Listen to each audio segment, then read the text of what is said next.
No es una sonrisa, es un perfil parabólico plano. Y en la clase de hoy vamos a determinar el periodo de la oscilación del perfil parabólico plano. ¿De qué depende el periodo de la oscilación? Para determinar el periodo de la oscilación necesitaríamos conocer la masa, la distribución de masa, que es lo que nosotros llamamos el momento de inercia, y la distancia del punto pivote al centro de masas. Quédate que en esta clase lo resolvemos. ¿Y vos de qué te reís?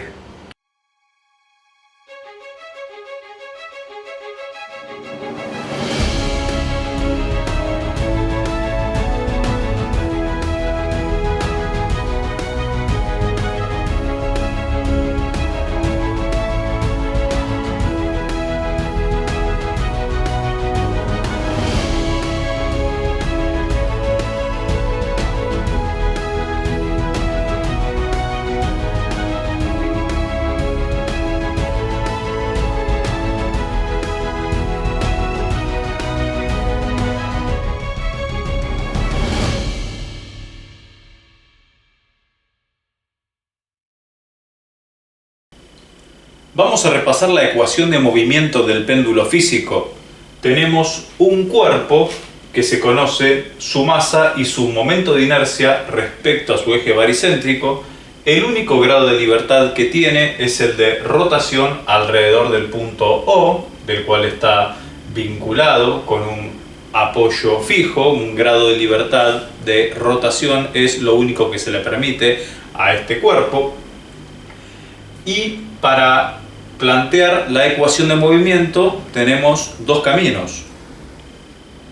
El primer camino es mediante la segunda ecuación cardinal de la dinámica del cuerpo rígido, la de suma de los momentos de las fuerzas exteriores respecto al centro de momento igual a la derivada del momento cinético respecto del tiempo más la velocidad del centro de momento vectorialmente la cantidad de movimiento.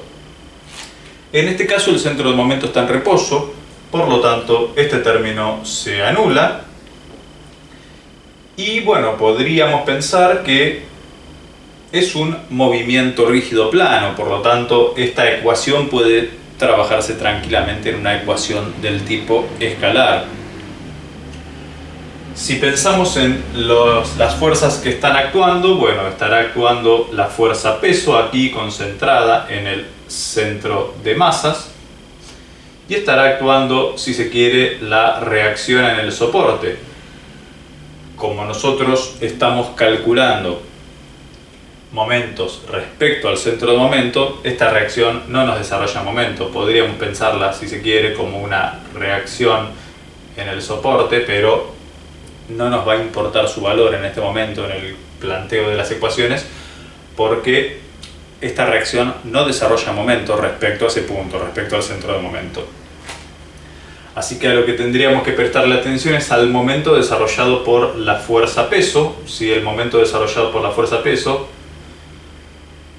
podemos ponerle momento desarrollado por la fuerza peso,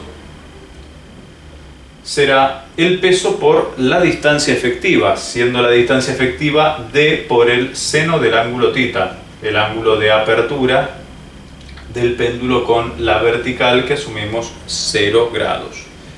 Entonces tendremos el peso por la distancia d por el seno del ángulo θ.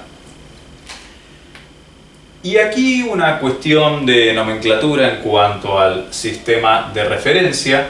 Podemos apreciar que la acción del peso va en contra del crecimiento del ángulo. Eso hace que tengamos que, con buen criterio, adoptar un signo negativo en la ecuación de movimiento. Este momento desarrolla, si nosotros pensamos que el crecimiento del ángulo se mide como positivo en sentido horario, entonces este momento, como se está desarrollando en sentido antihorario, debería ser negativo.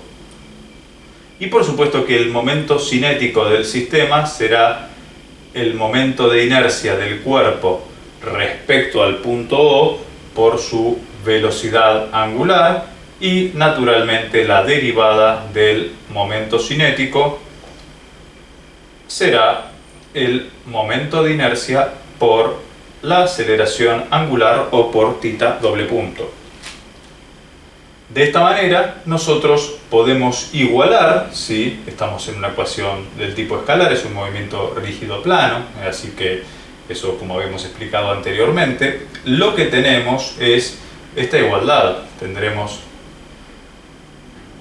menos m por g por d por el seno del ángulo θ igual al momento de inercia respecto al eje de rotación, que será igual por el primer teorema de Steiner al momento de inercia respecto al baricéntrico, que es dato o es calculable en el caso de que sea un cuerpo regular o que tengamos el radio de giro de la pieza, más la masa por la distancia entre ejes al cuadrado.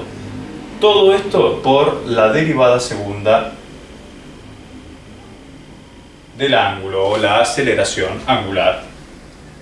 Esta es la ecuación de movimiento a la que se hace mención.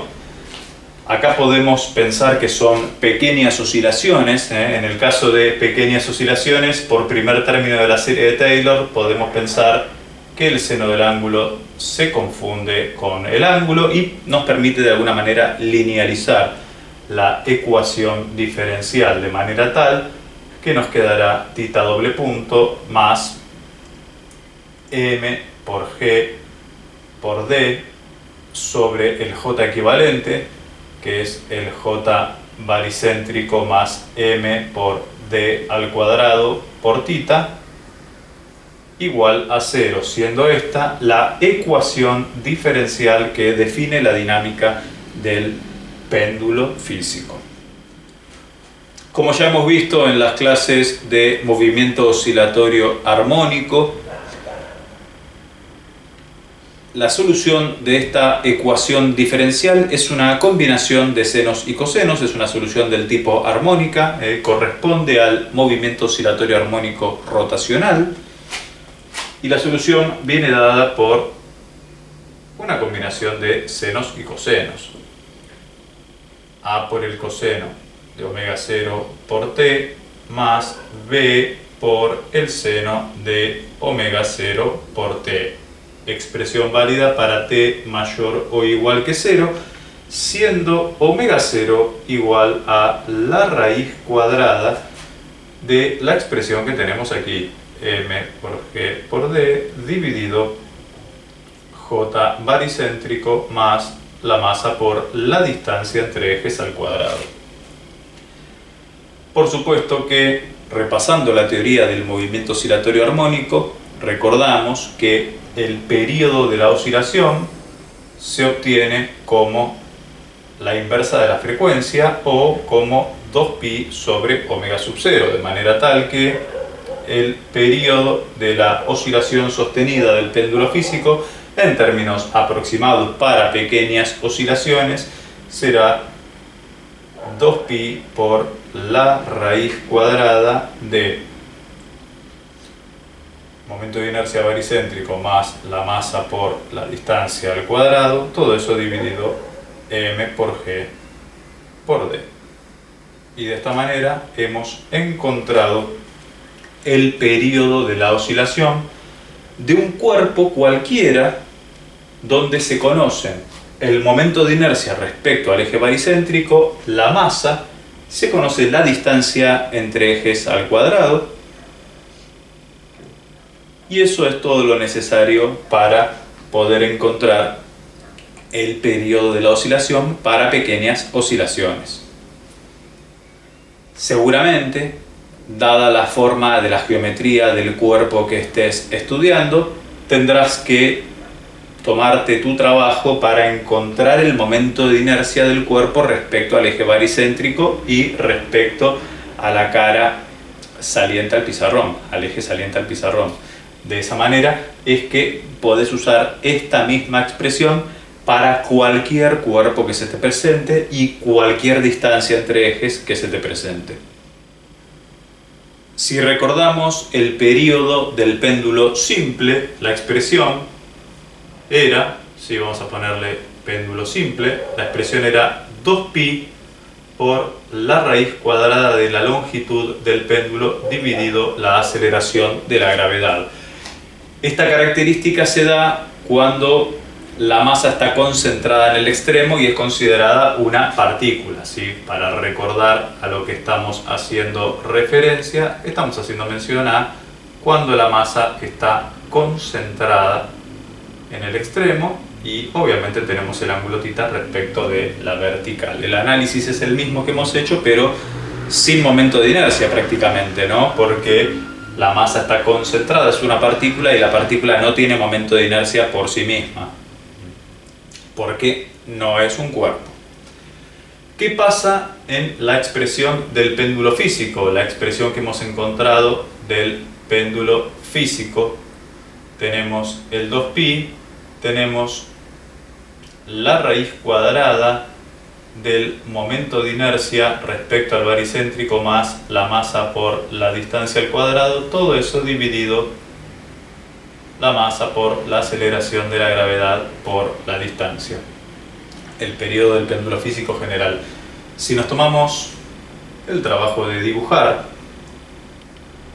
¿sí? Si se quiere, el cuadrado del periodo, ¿sí? O sea, estas expresiones al cuadrado, versus la longitud, ¿sí? Podemos representar a la longitud de L o la distancia D, sería el mismo criterio. Si pensamos en el péndulo simple, la función es del tipo lineal, ¿sí? El periodo al cuadrado te quedaría 4pi cuadrado por L sobre G. Si estamos en función de L, a medida que variamos la longitud, entonces el cuadrado del periodo crece linealmente con la longitud. ¿Qué pasa en el péndulo físico? En el péndulo físico, la ecuación tiene estas características, ¿sí? Entonces esta es para péndulo simple o péndulo ideal y esta es para péndulo físico. ¿Qué podemos apreciar? Que hay una hipérbola, una función medio extraña, ¿no? Que es, fíjate, la variable al cuadrado dividido la variable sin elevar. Lo que queda claro es que a medida que la longitud es muy grande, que la distancia del centro de masa respecto al eje de rotación, cuanto más grande sea, más se comporta el péndulo físico como un péndulo ideal. Y esto vale para cualquier forma de péndulo físico que vos tengas también. ¿Qué pasaría si queremos plantear el mismo escenario, llegar a la ecuación diferencial del movimiento, pero desde el punto de vista de la conservación de la energía mecánica? ¿Podemos hacerlo? Seguramente que sí. Tenemos que tener presente que el sistema es conservativo, no hay ningún tipo de rozamiento actuando, por lo tanto el razonamiento que podemos hacer es válido. La energía mecánica del sistema es una función constante y equivale a la suma de la energía cinética más la energía potencial. Si pensamos en la expresión de la energía cinética para un cuerpo rígido en rotación, será 1/2 del momento de inercia respecto al eje de rotación por su velocidad angular al cuadrado. Esto se ha visto en la primera clase de dinámica del cuerpo rígido, cuando hablamos de la obtención del momento de inercia y la energía cinética de un cuerpo rígido. En este caso, como estamos en rotación pura, solamente usamos el término asociado a la rotación. En cuanto a la energía potencial, será el peso por la altura del centro de masas. Entonces habrá que tal vez hacer alguna comparativa de la diferencia de alturas, ¿sí?, del centro de masa en su estado de altura mínima y su estado de altura general. Podría ser por aquí, mientras este es el ángulo θ. Por supuesto que esta distancia es d igual que esta, por ahí el gráfico no ha sido muy bueno, pero bueno, lo que nos importa a nosotros es esta diferencia de altura. Si nosotros establecemos relación trigonométrica, esta distancia es d, esta distancia es d por el coseno de θ, por lo tanto la altura que estamos buscando será d por 1 menos el coseno del ángulo θ, y esta es la altura para cualquier valor de ángulo. Es lo que vamos a poner aquí, el peso por la altura. Es decir que la función representativa aquí será 1/2 del momento de inercia por la velocidad angular al cuadrado más la expresión de energía potencial, que en este caso es puramente gravitatoria. ¿Cómo sigue el análisis? Al ser una función del tipo constante, nosotros podemos derivar esta expresión respecto del tiempo y forzarla a cero. Si nosotros derivamos y forzamos la expresión a cero, es que podemos obtener algo interesante. Derivando la energía mecánica respecto al tiempo, tenemos entonces un medio con el 2, ¿sí? Será, bueno, J sub 0 por tita punto por tita doble punto, ¿sí? Por tita doble punto, más m por g por d. La derivada de menos el coseno es el seno positivo, y además, como estamos derivando respecto del tiempo, tendrá que afectarla por tita punto también. O sea, tendremos seno de tita por tita punto. Esto necesariamente tiene que ser igual a 0. De esta manera, fíjate que algunas cositas se podrían simplificar. Por ejemplo, la velocidad, en el caso general, no va a ser 0 la velocidad angular, entonces podríamos eliminarla de la ecuación y lo que nos queda es J0 por tita doble punto más m por g por d por el seno del ángulo tita igual a 0. Acá podemos hacer las linealizaciones pertinentes, recordando que seno de tita con el ángulo se puede confundir cuando las oscilaciones son pequeñas. Y el momento de inercia respecto al eje de rotación será el momento de inercia respecto al baricéntrico más la masa por la distancia entre ejes al cuadrado. A lo que quiero llegar es a mostrarte que nos termina quedando la misma expresión que habíamos obtenido antes, pero hemos llegado al mismo resultado con un razonamiento diferente, en este caso con el concepto de que la energía mecánica es constante. Fíjate que no hemos recurrido a la ecuación cardinal de la dinámica, sino que hemos pensado directamente en la conservación de la energía. La conservación de la energía es muy útil en muchos ejercicios para llegar a la ecuación diferencial de movimiento, en donde vos la podés utilizar en los sistemas del tipo conservativos. La ecuación del periodo de la oscilación que hemos encontrado la podemos utilizar independientemente de la forma del cuerpo. A ver, nosotros tenemos que el periodo es 2pi por la raíz cuadrada del momento de inercia respecto al eje baricéntrico más la masa por la distancia entre ejes al cuadrado, dividido el peso por la distancia entre ejes.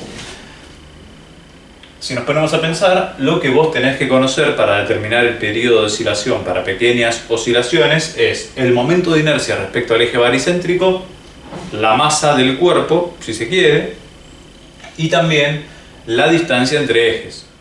Supongamos el caso de una placa parabólica en donde la sacamos del punto de equilibrio y la soltamos, ¿sí? Tenemos el punto pivote desplazado del centro de masa. Esta distancia entre el punto pivote y el centro de masa es conocida. Conocemos, si se quiere, la masa de la parábola, y lo que tendríamos que determinar es el momento de inercia respecto a su eje baricéntrico y respecto a el eje saliente al pizarrón. Para eso, en primera medida, tendríamos que encontrar las coordenadas del centro de masas. La primera parte del trabajo es encontrar la posición del centro de masas de la parábola. La ecuación de la parábola cuadrática es de la forma ax al cuadrado, ¿sí? O sea que tendríamos aquí a por x al cuadrado, y el tope de la parábola, la altura de la parábola, es b. Lo que nosotros tendríamos que encontrar en primera medida es la altura del centro de masas, ¿sí? La altura del centro de masas.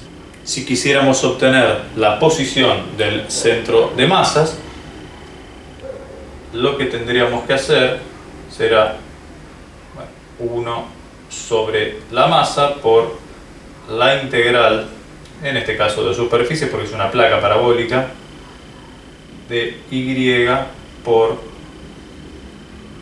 diferencial de masas, entendiendo que la distribución de masa es uniforme a lo largo de toda la pieza.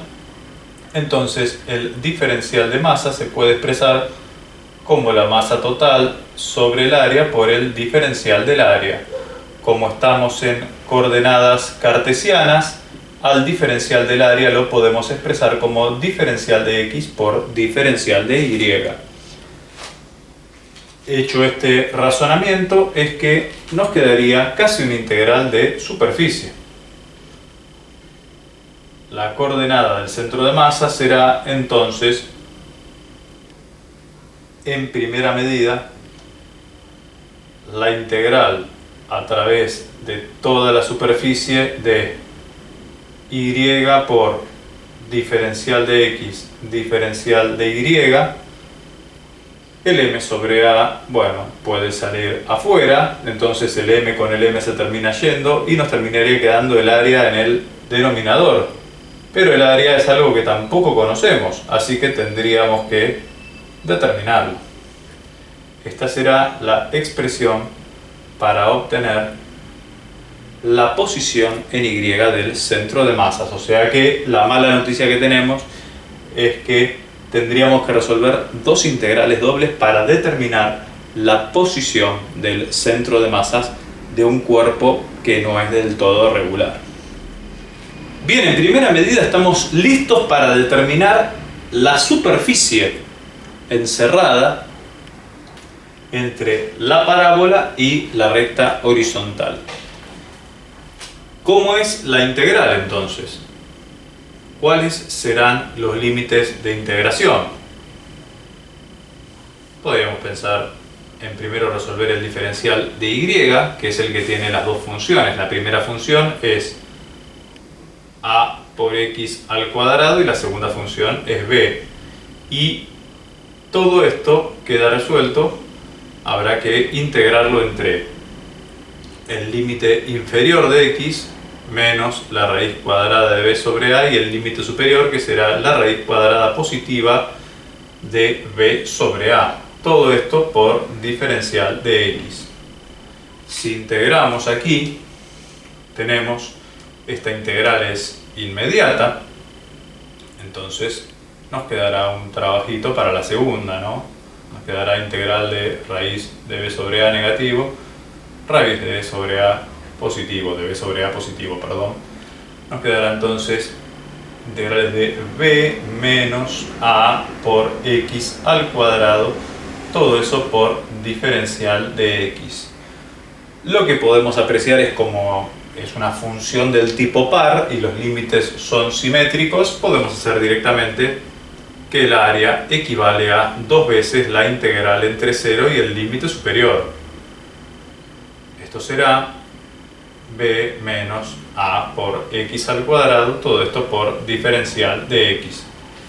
Trabajando un poquitito la expresión, la primera integral será b por x, o sea, b por, ¿sí? El 2 adelante, ¿no? Te quedará b por la raíz cuadrada de b sobre a menos la segunda integral. Si tenemos esta expresión al cuadrado, te quedará a por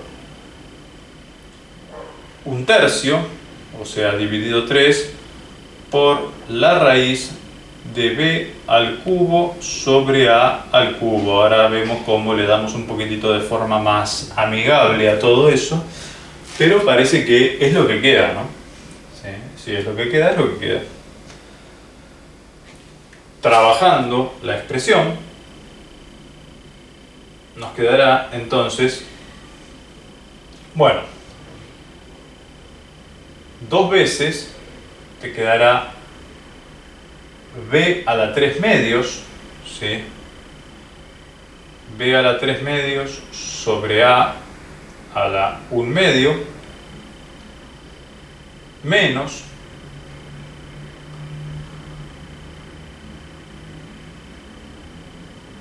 a sin elevar dividido a la 3 medios, te quedaría a la 1 medio a favor del denominador y te quedaría b a la 3 medios. Todo esto obviamente multiplicado por 1/3. Eso quiere decir que el área, ¿sí?, que nosotros necesitamos definitivamente aquí será, bueno, 1 menos 1/3. Esto será 2/3. Multiplicado por 2, 4/3. Bueno, 4/3.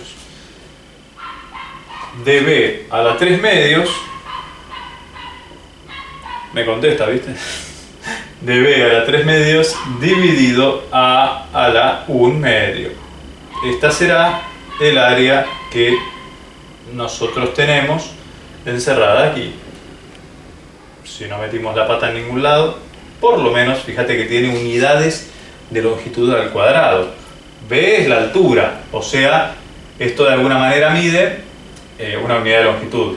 A, bueno, es una unidad del tipo, fíjate, si ves la altura, A es una unidad del tipo y X es, bueno, una unidad de longitud.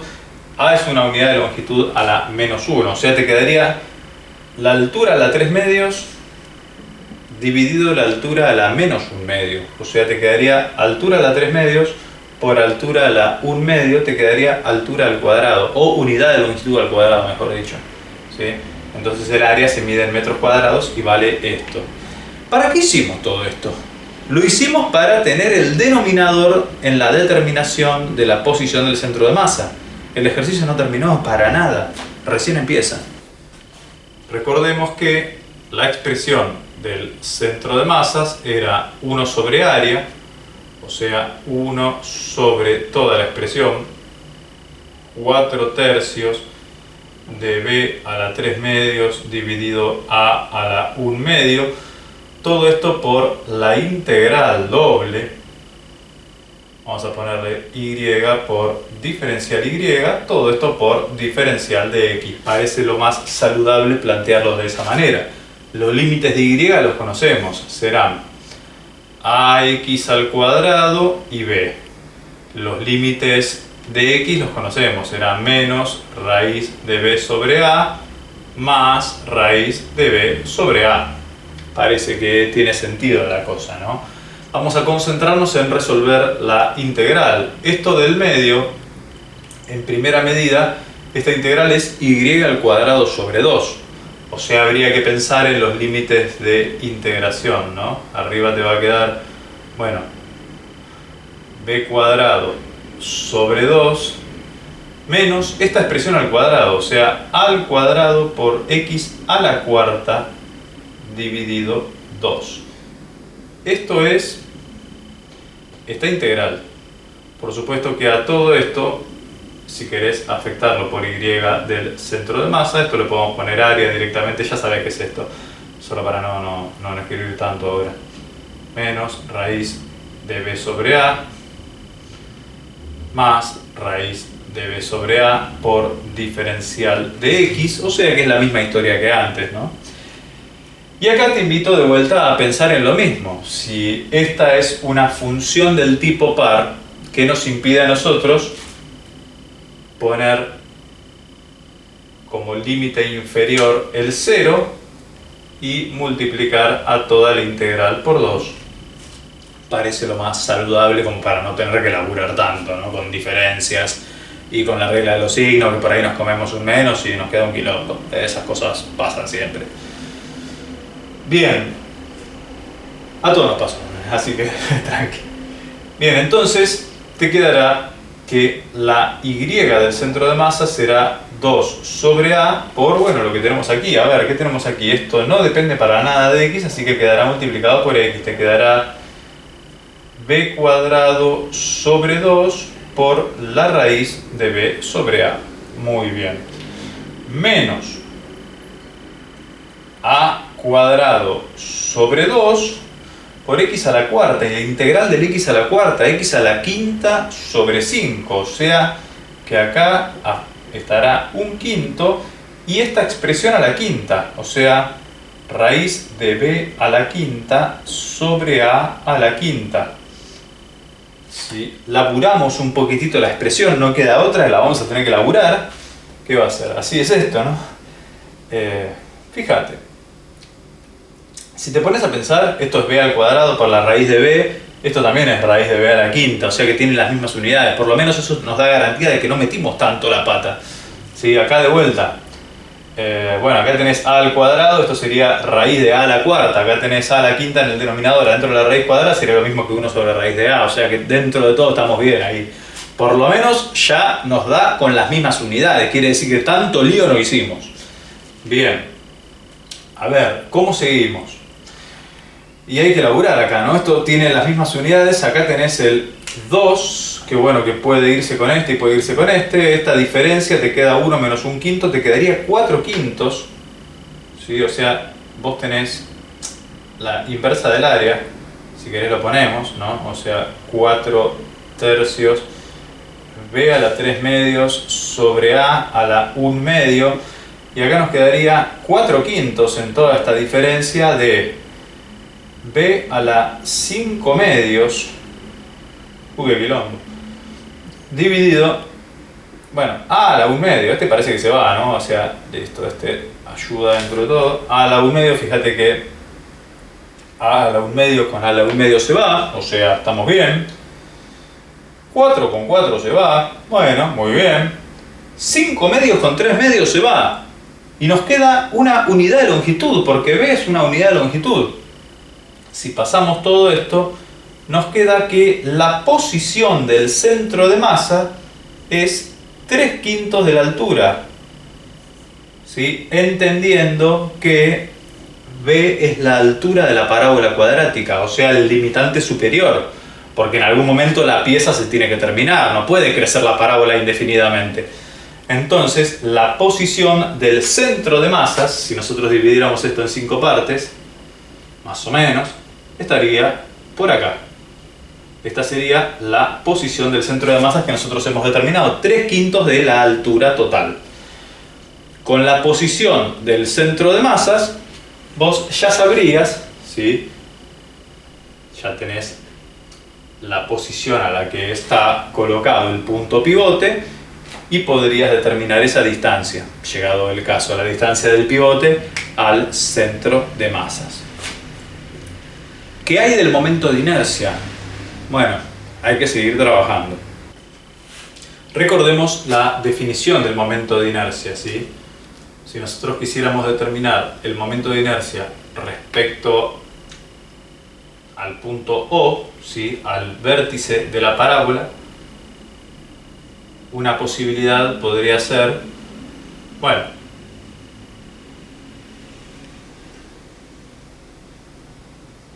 por teorema de Steiner será igual al momento de inercia respecto al eje baricéntrico más la masa por la posición del centro de masa respecto del vértice, o sea, y sub g que acabamos de determinarlo al cuadrado, recordando que la y del centro de masas estaba a 3 quintos de la altura, ¿no? O sea, 3 quintos de la altura medido desde aquí abajo. El tema es que para las integrales, para la obtención de las integrales, nos termina quedando más fácil hacer la integral doble respecto de este punto.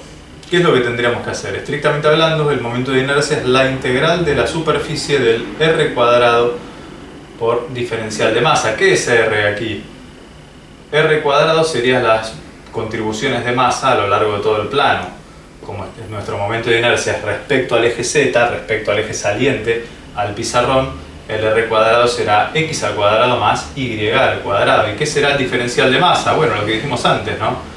Masa sobre área por diferencial de área. ¿Y qué es el diferencial de área? Diferencial x por diferencial de y. O sea, nos llevaría su laburito hacerlo, ¿no? Fíjate que nadie dijo que iba a ser fácil. No, no es fácil, lleva su laburo. ¿Qué es lo que pasa en la gran mayoría de los ejercicios? Vos encontrás el momento de inercia en una tabla y listo, lo aplicás y lo sacás de ahí, pero si tuvieras que hacerlo desde cero, el laburo es este. Entonces el momento de inercia se puede expresar como la masa sobre el área. Eventualmente reemplazaremos el área por lo que ya sabemos que vale, no hay problema con eso. Tendremos la integral doble de x al cuadrado más y al cuadrado, todo esto por diferencial y por diferencial de x. ¿Por qué el diferencial y primero? Bueno, porque nosotros tenemos la función, ¿no? El límite inferior como ax al cuadrado y el límite superior b, y tenemos después los límites en x. Tendremos menos la raíz de b sobre a más la raíz de b sobre a. Entonces es como que termina resolviéndose de forma amigable, aunque parezca que no, aunque parezca un quilombo terrible, lo podemos llegar a resolver. ¿Sí? Fíjate, esta integral en primera medida depende solamente de lo que varía en y, ¿no? O sea que te quedaría x al cuadrado por y más y al cubo sobre 3. Pero tendrás que aplicarle los límites superior e inferior. O sea, pues, mediante la regla de Barrow, lo que te va a quedar es, bueno, x al cuadrado por b menos x al cuadrado por a por x al cuadrado, o sea, a por x a la cuarta. Esta sería la primera. Después, en la segunda, te quedaría, como depende de y, te quedaría b al cubo sobre 3 menos a al cubo por x a la sexta dividido 3. Todo esto multiplicado por diferencial de x multiplicado por m dividido a e integrando entre menos raíz de b sobre a y más raíz de b sobre a. Este es el momento de inercia respecto al punto O. Fíjate que podemos hacer lo mismo, ¿no? Como son todas funciones pares, o sea, esta es una función par, podemos multiplicar por 2 y solamente integrar entre 0 y el límite superior. Nos va a ayudar bastante si no tenemos que hacer tantas diferencias, porque esto se empiojó la cosa, ¿viste?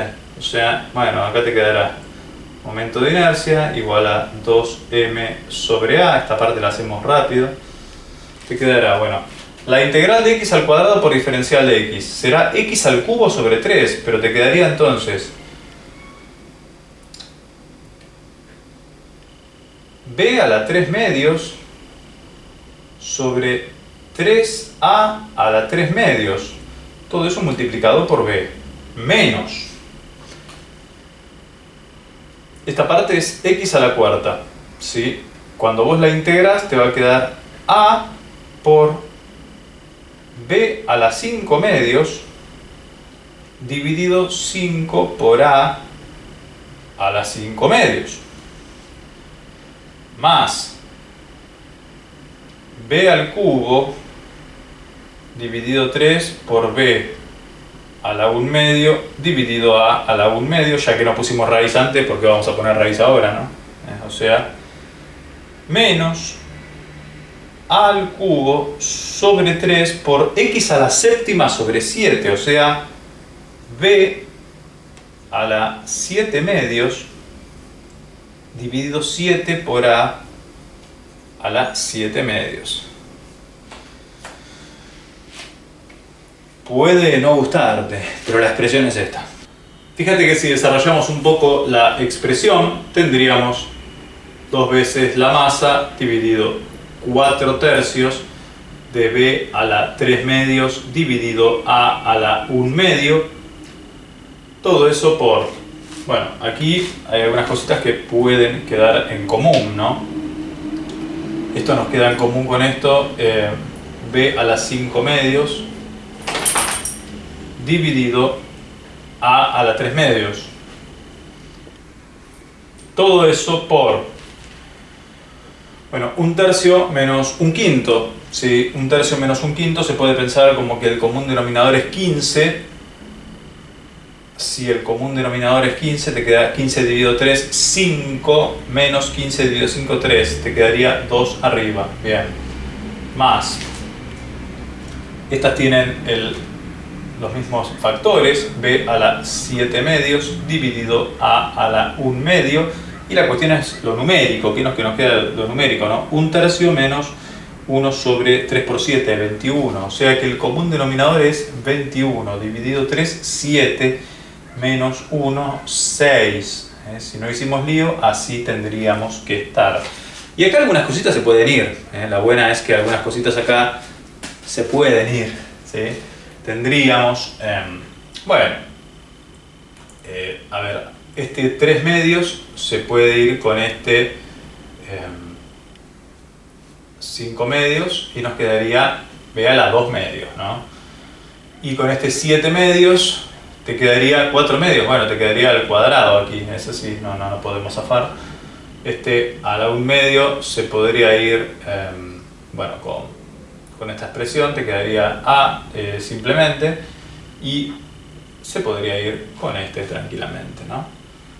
El 3 con el 15 se puede ir, te queda 5, acá te queda 7, ¿sí? El 4 con el 2 se puede ir y te queda 2, ¿sí? Estamos bien. Este 2 se podría ir con este y te quedaría 1 aquí y te quedaría 3 aquí.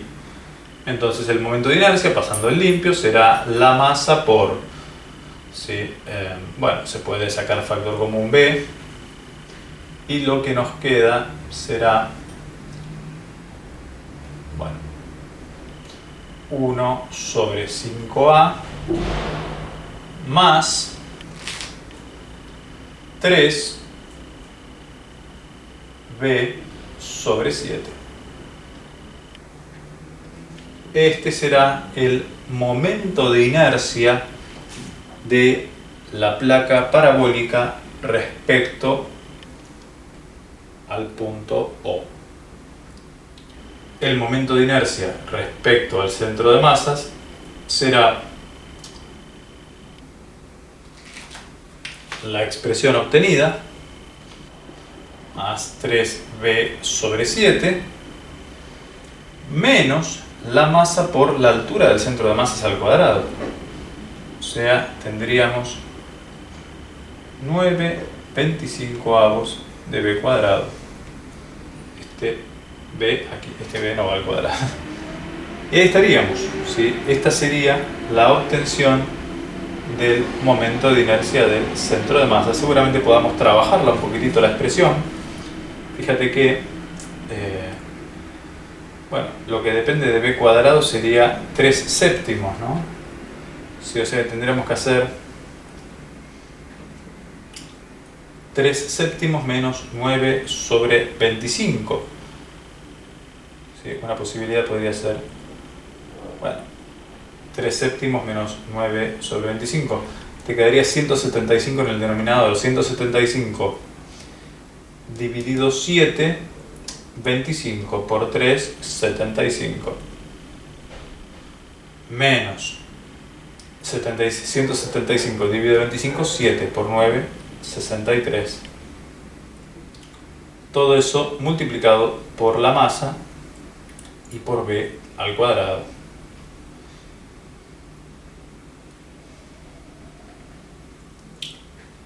Más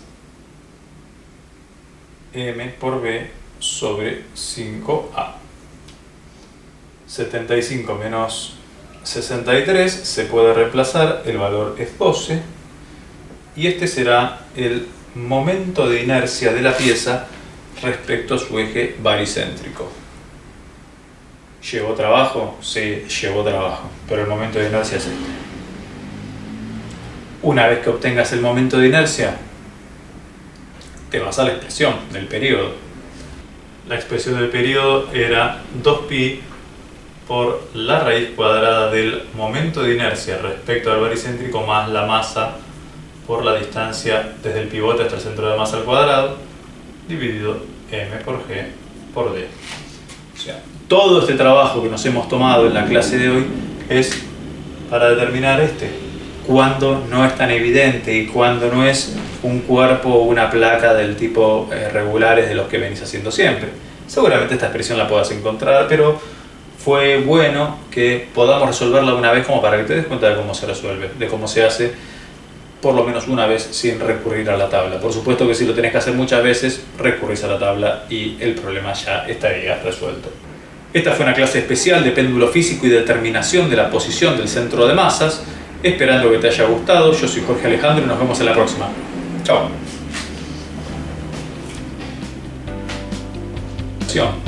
Para pequeñas oscilaciones. Si la figura o el cuerpo fuese otro, tendrías que volver a hacer este trabajo. Bueno.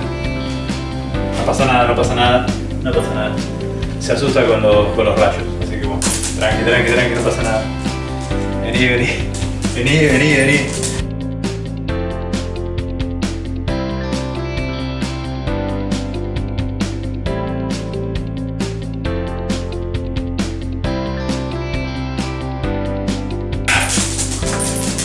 No pasa nada.